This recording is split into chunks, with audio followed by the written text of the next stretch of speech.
Hi, and welcome back to Pittman's Pumpkin Patch, Pittman's Garden Patch. It is October the 10th, 2016. I first want to say happy birthday to my wife, Michelle. And so here we are out in the garden, and we're just getting finished with the remnants of Hurricane Mathew that came through late Saturday and through Sunday into my area here in Virginia. We're about 12 minutes or so from the coastline, maybe 10 minutes. And yeah, we're without power right now, and it's been that way since about 1:30 Sunday morning when our power went out. Others in the area have power, others don't. So it might be Wednesday. I've heard speculation there might be Wednesday before we get power back. So that would be good. We're all doing fine and everything. It's kind of nice sometimes to get back to some basics, but then it also makes you think about all those preppers we hear about on the YouTube channels or out on Facebook or whatever. But those are times like these when you wish you had a little bit of that equipment to help out in situations like this. But here was the situation. My wife and I, Saturday night, we went to her high school class reunion, and we were about maybe, 25 minutes up the road. It took us about an hour at least to get back home, and we were very fortunate to get back home. We ride in a truck, so everybody left the party about maybe 10:30, 11 o'clock, because the storm was getting pretty bad, and it was already bad when we got there. It was really pouring down rain, but everybody wanted to go to the reunion, so we did. So anyways, we're leaving, and it didn't take too long, 5 minutes up the road, and you were already seeing cars abandoned, emergency blinkers on and everything, cars stalled out in the water and whatnot. Fortunately, like I said, we were in the truck, so we were able to get through where others weren't. But it was still pretty dicey. I mean, it took us about maybe 4 different routes. We tried 4 different ways to get to our house. Finally, we finally were able to get home. I mean, everywhere we went to go, there was a fire truck or a police vehicles blocking off the roads because the roads were closed because of flooding, and cars were stalled everywhere. We go this way. Nope, that's closed. We tried to go this route to get home. Nope, that road's closed. Eventually we made our way through and saw a lot of people in bad situations. Cars stalled off, and it's pouring down rain all over them. It was not a pretty sight. I feel very bad for those people. And so anyways, we eventually got home to our kids and everything. Power was still on, so we were fortunate there. But then, like I said, 1:30 in the morning, power goes out, and we're in the dark. Fortunately, the next day, we got up and everything, and we went to our local Walmart. Thank goodness they had power still, and we were able to get a couple things, get some food and whatnot, and a few non-perishable things that we needed.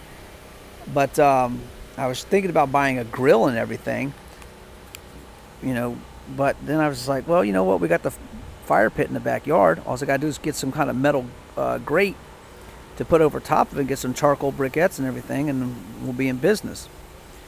I called my mom and dad, good old mom and dad, and they were there for me once again.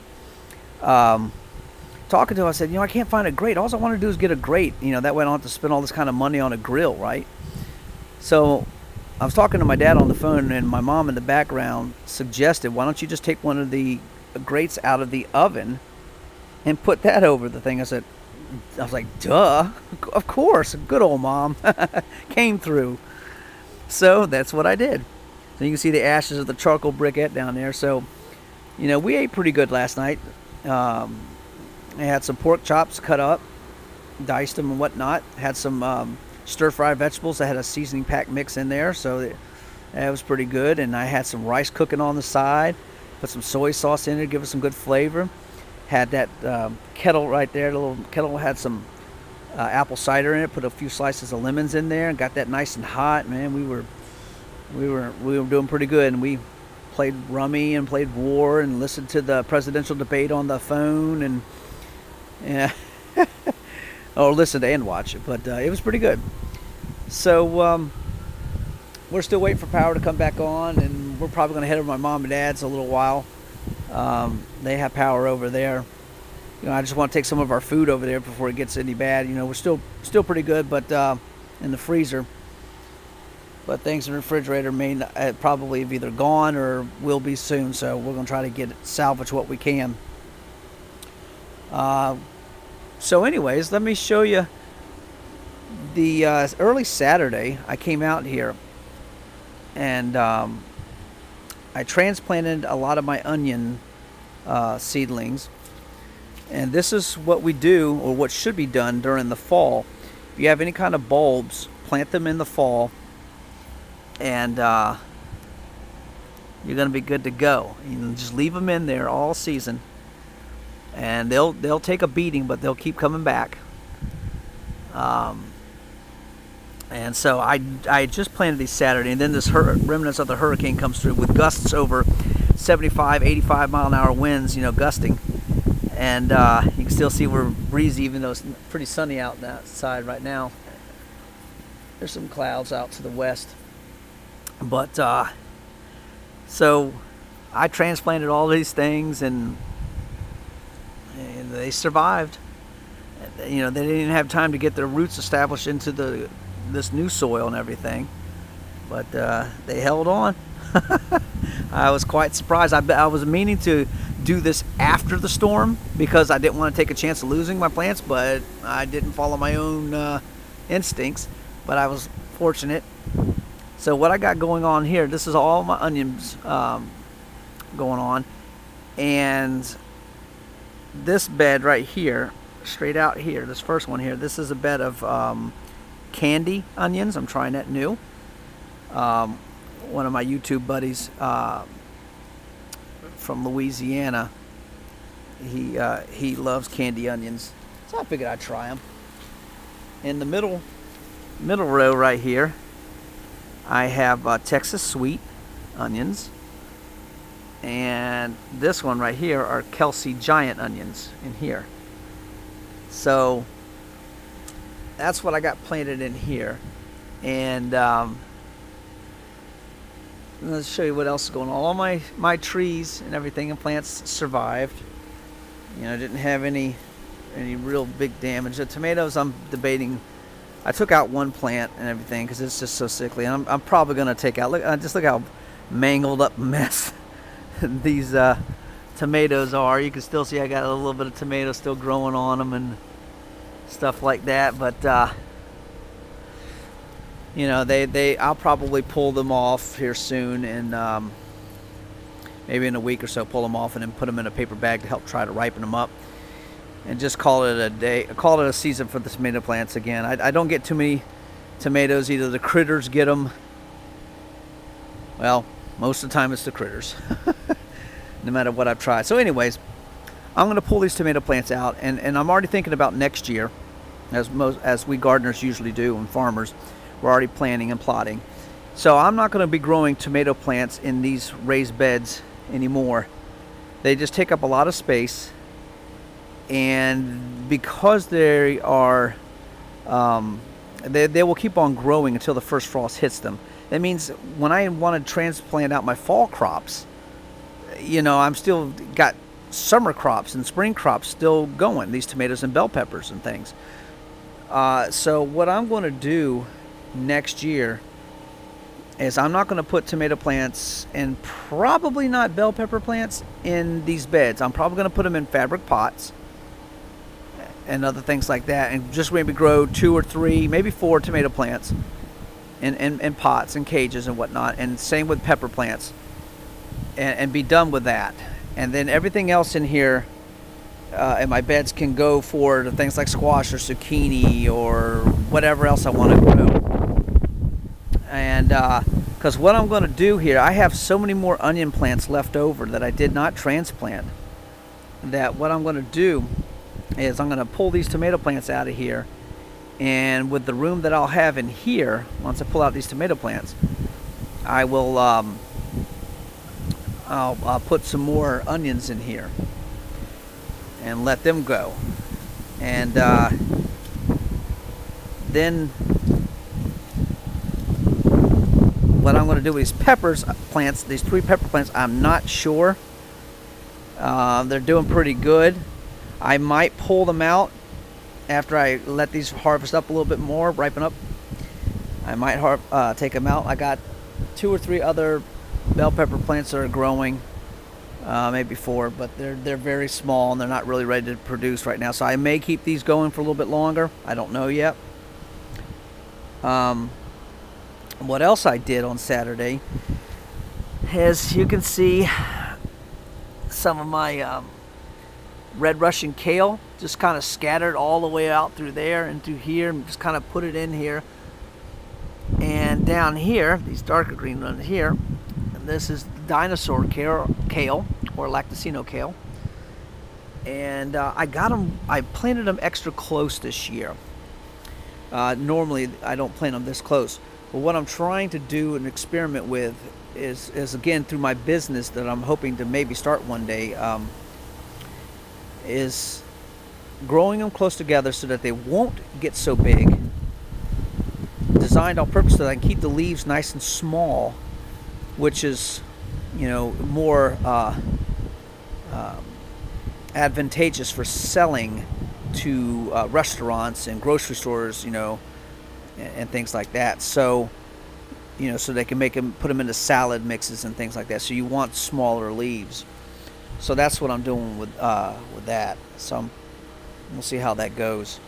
Over here, the Salanova lettuce is doing pretty good. You can see the ones that I planted earlier, and the ones in the back there that I planted later are starting to take off. Particularly the green Salanova butter lettuce. That seems to do really good. It grows fast. The purple varieties, they do not so bad. They're not so bad, but the green definitely does, I think, better. It grows more rapidly and seems to do well here. So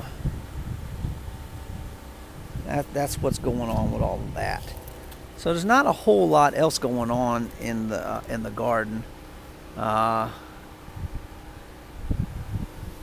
thinking about, again, next year what I'm going to do, and dealing with Japanese beetles and stuff. I think I'm just going to get an earlier start on them. My grape plants, I was able to have them survive, but I don't know if they're going to come back full force next year better after being so devastated by those Japanese beetles. You can see my other grape plant right over there, nothing but bare sticks pretty much. Apparently those that particular variety drops its leaves a lot sooner than this Concord. I think that's a red variety of grape. I can't remember the name of it. It's got the tag on there, but this one right here, the Concord grape, seems to be holding its leaves a little bit longer. So, anyways, they took a pretty big beating and everything with what happened with the Japanese beetles. You can see my last pumpkin right there. It's pretty much it's on its way to ripening, so I could cut it off the vine and it would continue to ripen. But I'm going to leave it as is. The vine's dead and gone, so it's really not getting any nutrients. So I could just go ahead and take that off there. I think I whacked the weed whacked and hit the vine and cut it, severed it. But it was already on its way, so I wasn't too worried about it. It's a Mr. Wrinkles variety, a pumpkin, so that's decent.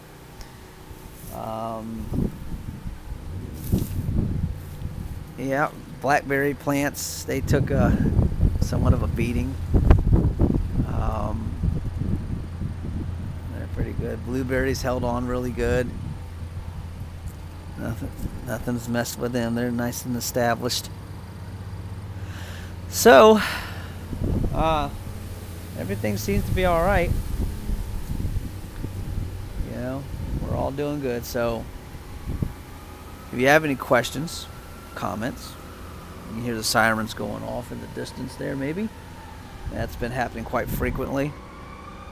Well, here they come closer and closer. I hope everybody's okay. Because, times like this, when power's out, people, kind of do some somewhat crazy, silly things that causes fires and everything. And unfortunately, we saw the video on a street not too far from my parents' house. The house was on fire, and it was just a sad sight because it was really engulfed and everything. And it was actually one of the streets that I delivered newspapers on as a kid back when I was a teenager in middle school, junior high we called it back then. And yeah, it was a sad sight to see. Somewhat of a funny sight to see was this place called the Hunt Club Farm, not too far from my house. I'm actually doing a little part-time work there, seasonal work. They had a bunch of their pumpkins floating on the street and up in sidewalks across the street and everything like that. So that was an interesting sight to see. Other than that, people are just trying to cope and deal with everything, and people have their generators going on, and other people don't have that stuff, but everybody's making do. So let's hope the power company will get the power on real soon, and when I can, I'll get this video uploaded. Don't know when that'll be. By the time you see it, Matthew might be a distant memory. I don't know. All right, from Pittman's Pumpkin Patch, Pittman's Garden Patch. You guys take care. If you have any questions or comments, please post them below. Thank you for tuning in, and please subscribe. Thank you.